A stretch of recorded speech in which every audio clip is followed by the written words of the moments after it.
কি আরো একটি বছর শেষ। এই যে জীবনের আরো একটি বছরের শেষ করা, নতুন আরো একটি বছরে পদার্পণ করা, এই তো জীবনের একটি নতুন বৈচিত্র্য।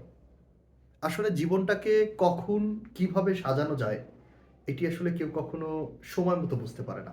যেমন আমরা ২০২৫ সালে অনেক কিছু হারিয়েছি। অনেক কিছু করতে গিয়ে শেষ করতে পারিনি। আবার কিছু জিনিস আছে যেগুলো আমাদের হাতেও ছিল না। যেমন অনেক প্রিয়জনকে আমরা হারিয়েছি। অনেক কিছু আমরা চাইলেও করতে পারিনি।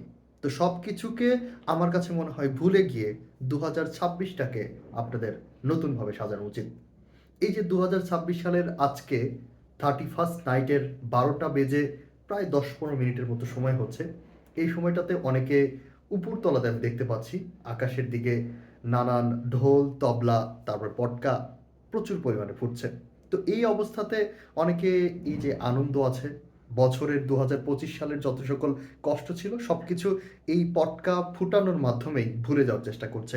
কিন্তু আসলে কি আপনি ভুলতে পারছেন? আসলে কি এই পটকা ফুটানোর মাধ্যমেই আপনার জীবনের অপার পরিবর্তন আনা সম্ভব হচ্ছে? অবশ্যই আমার কাছে মনে হয় না। আমার কাছে মনে হয় একটি সঠিক পরিকল্পনা আপনার দরকার। ২০২৫ সালে আপনি যে সকল ভুল করেছেন, যে সকল কাজ অপূর্ণ রেখেছেন, সে সকল কাজকে নতুনভাবে শুরু করা উচিত এবং এই কাজের শেষ দেখা উচিত। যেরকম আমি ২০২৫ সালে আমার ওয়েট প্রচুর পরিমাণে গেইন করেছি। আমি অনেক ফ্যাটি একজন মানুষ হয়ে গিয়েছি, অনেক মোটা একজন মানুষ হয়ে গিয়েছি। আমার ২০২৬ সালের পরিকল্পনা হচ্ছে ১ম দিকটাতেই আমার ওয়েটটাকে আগের অবস্থানে নিয়ে যাওয়া। ঠিক তেমনই ২০২৫ সালে আমি আমার ব্যবসাটাকে অথবা আমি আমার অবস্থানটাকে আর্থিকভাবে এখনও সেরকমভাবে শক্ত অবস্থানে দাঁড় করাতে পারিনি। সেটি আমি দাঁড় করানোর চেষ্টা ২০২৬ সালে করব।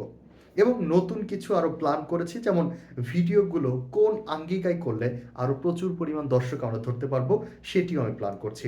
এডিটিংয়ে কিভাবে পরিবর্তন আনা যায়, থাম্বনেলগুলো কি করলে আরও ভালো হয় এবং এই বছরে কোন জায়গাগুলো সিলেক্ট করলে সেই জায়গাগুলো সঠিকভাবে ভ্রমণ করে ভ্রমণ বিস্তারিত ভিডিও করলে আমার ভিডিও ভাইরাল হবে, সে সকল প্ল্যান আমি করেছি।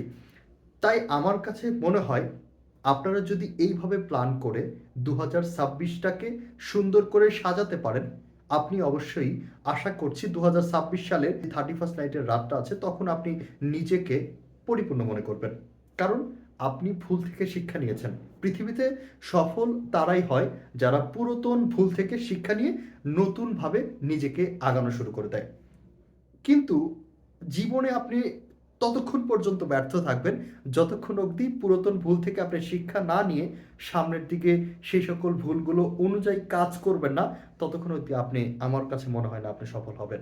তো বন্ধুরা, আপনি ২০২৬ সাল নিয়ে কি ভাবছেন এবং পুরাতন স্মৃতি, পুরাতন কষ্ট সব কিছু ভুলে নিজে কি নতুন উদ্যমে কাজের দিকে মনোযোগী হতে পারবেন কিনা সেটি নিয়ে আপনি আসলে কি ভাবছেন, সম্পূর্ণ বিষয় আপনি কমেন্ট করে জানাবেন এবং আমি আশা করছি আপনি ভালো করবেন।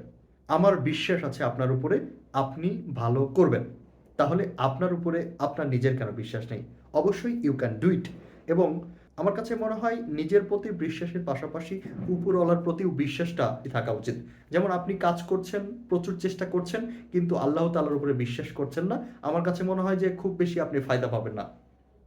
আবার আপনি কাজ করছেন, আল্লাহ তাআলার উপর বিশ্বাস করছেন, আপনি যতটুকুই সফল হন, আপনার মন থেকে আপনি আত্মতৃপ্তিতে পরিতুষ্ট হয়ে সফলতার যে শান্তি আছে, ঘ্রাণ আছে, সেটি আপনি পাবেন। অবশ্যই আপনি ইবাদতের ভিতরে থাকবেন, কাজের প্রতি মনোযোগী হবেন এবং নিজের চরিত্রকে অবশ্যই ভালো রাখার চেষ্টা করবেন। অবশ্যই ভালোর সাথে থাকবেন এবং আমাদের এই চ্যানেলটিতে নতুন হলে সাবস্ক্রাইব করতে ভুলবেন না। ২০২৬কে নতুনভাবে সাজাতেও ভুলবেন না। অবশ্যই ভিডিওতে লাইক করবেন, বন্ধুদের সাথে শেয়ার করে আমাদের এই ভিডিওটি মানুষের ভিতরে ছড়িয়ে দেবেন। আল্লাহ হাফেজ। আসসালামু আলাইকুম।